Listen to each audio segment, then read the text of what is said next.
महाराजांच्या पादुका या ठिकाणी आपण बघतो की निरेमध्ये दर्शनासाठी ठेवण्यात आलेल्या आहेत। निरेमध्ये पंचक्रोशीतील लोक एकत्र येतात आणि या आलेल्या भक्तांसाठी दर्शनाची व्यवस्था व्हावी म्हणून नीरा घाटावरती म्हणजे दत्त घाटाच्या वरती एक असा पालखी तळ बनवला आहे आणि या पालखी तळावरती अगदी सकाळपासून लोकांनी रांगा लावून जागा धरली होती, कारण आल्यानंतर प्रत्येकजण दर्शन घेऊन या ठिकाणी पुढे जात असतं।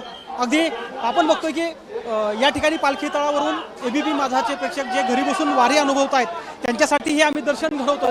अशा प्रकारे केवळ पालखी चालत असतानाच नाही तर पालखी तळावर ज्यावेळी पालखी थांबते विसाव्यासाठी त्यावेळी सुद्धा कशा प्रकारे या ठिकाणी वारकरी स्थानिक लोक गर्दी करत असतात हे आपण बघतोय। आणि या ठिकाणी म्हणजे पुणे ग्रामीण भागातून आज हा सगळा पालखी सोहळा पुढे सातारा जिल्ह्यामध्ये जाणार आहे। 2 दिवसाचा लोणंदचा मुक्काम असणार आहे।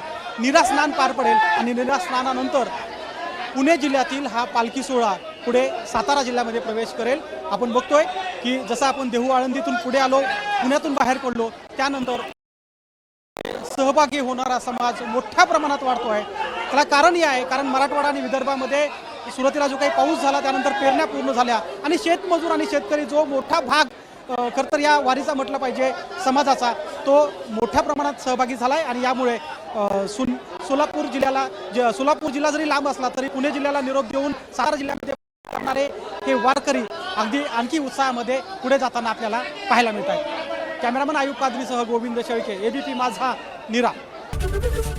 एबीपी माझा, उघडा डोळे बघा नीट।